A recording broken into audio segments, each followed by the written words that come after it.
Les aventures de Sherlock Holmes d'Arthur Conan Doyle, partie 1, un scandale en Bohême, chapitre 3.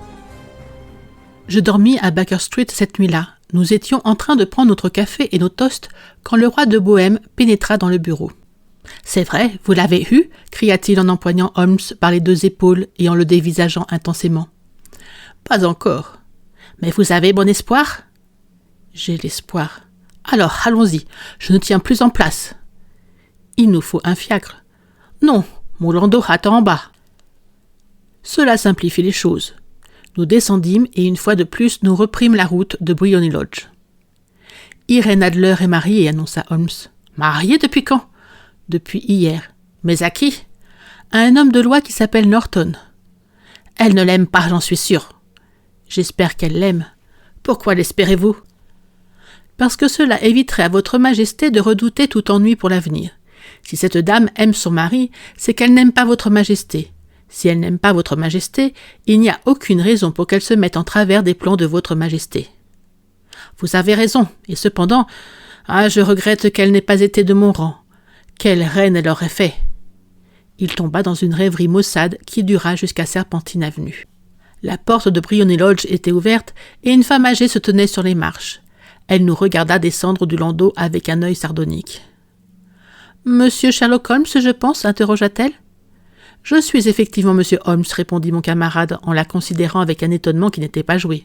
« Ma maîtresse m'a dit que vous viendriez probablement ce matin.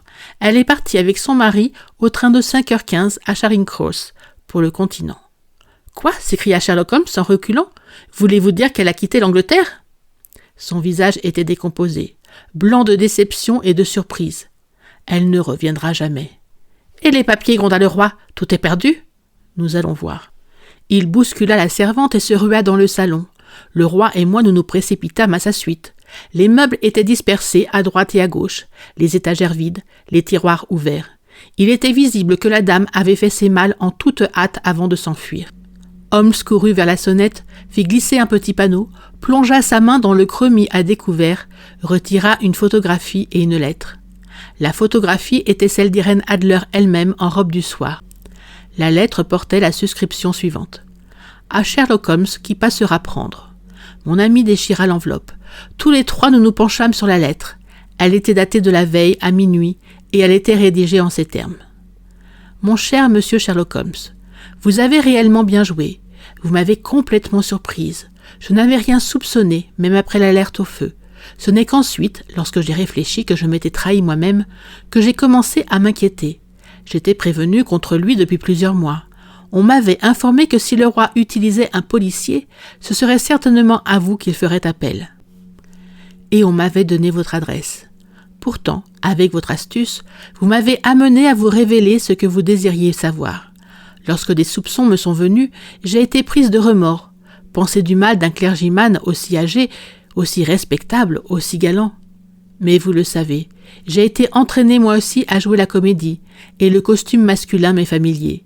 J'ai même souvent profité de la liberté d'allure qui l'autorise. Aussi, ai-je demandé à John, le cocher, de vous surveiller. Et moi, je suis montée dans ma garde-robe, j'ai enfilé mon vêtement de sortie, comme je l'appelle, et je suis descendue au moment précis où vous glissiez dehors. Eh bien, je vous ai suivi jusqu'à votre porte, et j'ai ainsi acquis la certitude que ma personne intéressait vivement le célèbre M. Sherlock Holmes. Alors, avec quelque imprudence, je vous ai souhaité une bonne nuit et j'ai couru conférer avec mon mari. Nous sommes tombés d'accord sur ceci. La fuite était notre seule ressource pour nous défaire d'un adversaire aussi formidable. C'est pourquoi vous trouverez le nid vide lorsque vous viendrez demain. Quant à la photographie, que votre client cesse de s'en inquiéter. J'aime et je suis aimé. J'ai rencontré un homme meilleur que lui. Le roi pourra agir comme bon lui semblera sans avoir rien à redouter d'une femme qui l'a cruellement offensé. Je ne la garde par devers moi que pour ma sauvegarde personnelle, pour conserver une arme qui me protégera toujours contre les ennuis qu'il pourrait chercher à me causer dans l'avenir. Je laisse ici une photographie qu'il lui plaira peut-être d'emporter, et je demeure, cher monsieur Sherlock Holmes, très sincèrement vôtre, Irène Norton, née Adler. « Quelle femme ! Oh, quelle femme !» s'écria le roi de Bohême quand nous eûmes achevé la lecture de cette épître. « Ne vous avais-je pas dit qu'elle était aussi prompte que résolue?